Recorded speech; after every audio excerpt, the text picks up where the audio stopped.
Today on Newsbeat, a string of student arrests are linked to a payroll fraud. A civil rights activist came to speak at a commemorative MLK Jr. program. And a new class is offered to teach students how to protect themselves when faced in dangerous situations. All this and more in Newsbeat starts right now.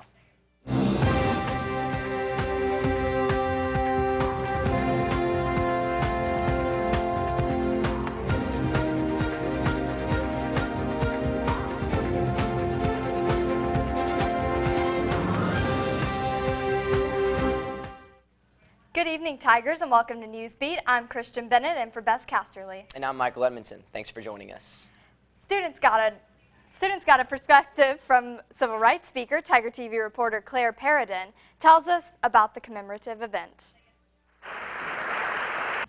Kimberly Crenshaw, civil rights activist, author of The Critical Race Theory, and professor at UCLA, was a guest speaker for the commemorative Martin Luther King Jr. program. Crenshaw was welcomed with open arms by LSU students. Crenshaw shared how honored she felt to be chosen as a speaker this year. Well, it's always a delight to be invited into an institution for such an important event as Martin Luther King commemoration activities. Crenshaw addressed how Martin Luther King would feel if he knew how his dream of equality in schools differed from his vision. Well, Dr. King, I really can't say we have just schools, and I can't say we have just schools either. We still have schools, Dr. King, but while they're not segregated anymore, they're not exactly integrated either. Crenshaw also addresses how racism in Martin Luther King's time differs from racism today with the term post-racialism. Post-racial means colorblindness.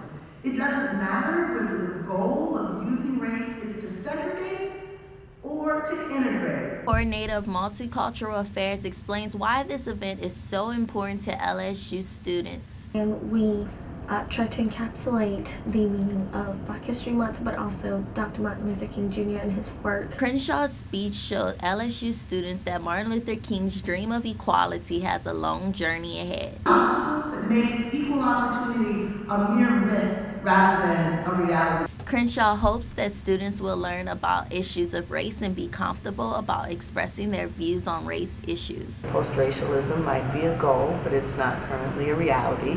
And it's not just okay to talk about it, it is an imperative. Speech to students and faculty at LSU makes us realize that racial issues still exist in our society. With Tiger TV, I'm Claire Paradin.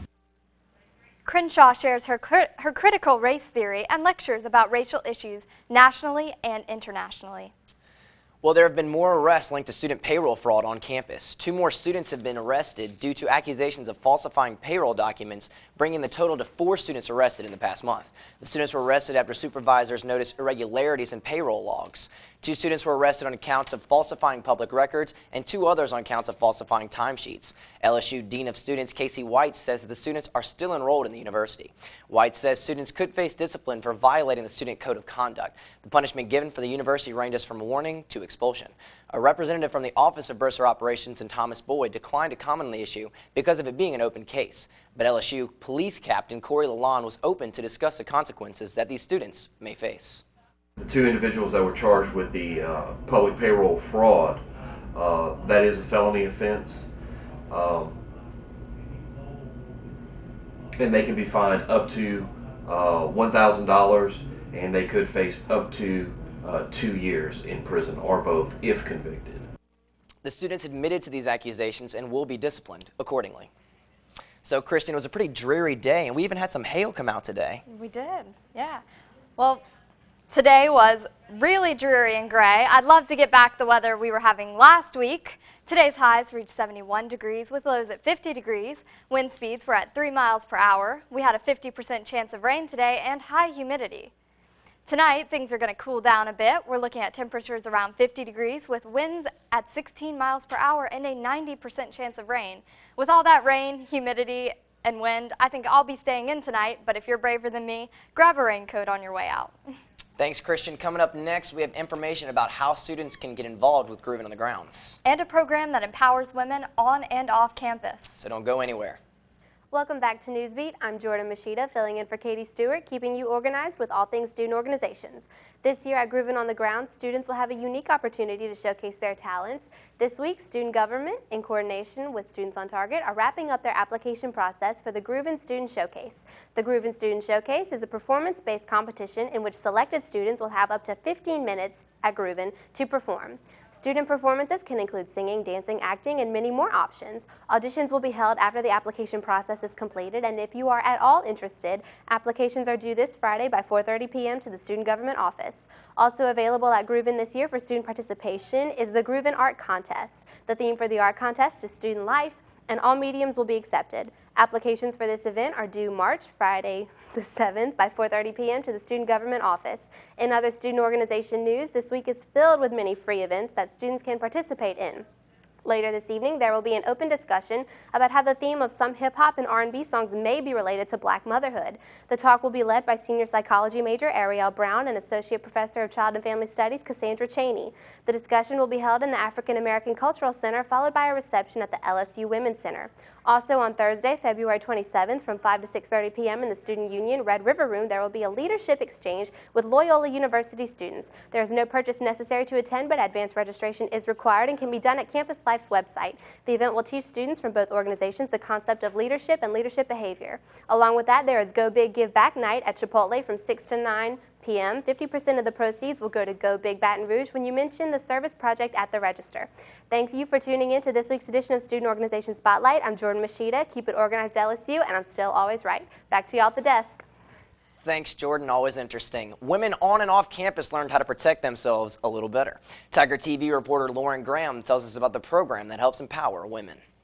Last weekend, the health promotion staff collaborated with the LSU Police Department to bring RAD, Rape Aggression Defense classes to campus. Classes were available to students, staff, faculty, and community members.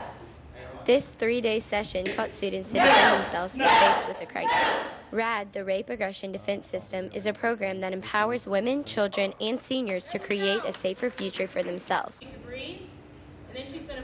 Sierra Fowler is one of the RAD instructors that taught the class. Usually I see survivors after the fact, after something has already happened. And RAD has been going on for a while on our campus. So I really wanted to be on the prevention side and try to empower women to try to take matters in their own hands if they can. You know, we hope that they never have to use these skills, but we always want them to be prepared. Students participated in a simulation in which they got to put their moves to practice. More classes like this will be available this semester, and you can always contact the Rape Aggression Center for more. Tell them stay back. Good. Sweep kick. Sweep kick. Get out. Get out. Police Officer Jeffrey Lemoyne conducted the class. Use your voice. Use your voice. Knee strike. Good. Leave. Leave. Run. Run. Difference between the woman who starts the class and the woman who's going to leave the class at the end of their 12 hours. You can see the glow in their face, and it gives a sense of pride to the instructors to see the women walk out with their head up and their shoulders back, and you know that they feel a lot safer than they did when they first came into the class. And we just have to expect the unexpected, you know, and sometimes I be working late and I do get off extremely late at the mall. So like the parking lot, you never know what's gonna happen. So use your voice. For Tiger TV, I'm Lauren Graham. Sweep kick. Good. Lead. Good job. To find out more about RAD or RAD classes, go to www.shc.lsu.edu. And after the break, I have a 7-day forecast coming your way. Don't go away. So, Christian, hopefully we can get some different weather conditions for the rest of the week. What do you think? Well, tomorrow is going to be gray skies and temperatures continuing to drop. Highs tomorrow will reach 49 degrees with lows at 33 degrees. Winds will pick up as well with wind speeds at 15 miles per hour. We're also going to have a 50% chance of rain. Taking a look at this week, we're going to see temperatures rise back into the 70s, and we may even get lucky and see some sunshine Thursday. Unfortunately, we're going to be seeing clouds and rain this Mardi Gras holiday. That's your weather update. Watch Tiger TV every day for your most recent weather reports, and post your weather photos on Instagram with the hashtag TigerTVWeather. You hate to see rainy weather during Mardi Gras. Yeah, you do. You really do. But unfortunately, that's all the time we have for our show today. You can catch our full shows online at tigertv.tv or on our YouTube channel. And as always, be sure to check up on our Facebook and Twitter for the latest. From all of us here at Newsbeat, thanks for joining us and have a great evening.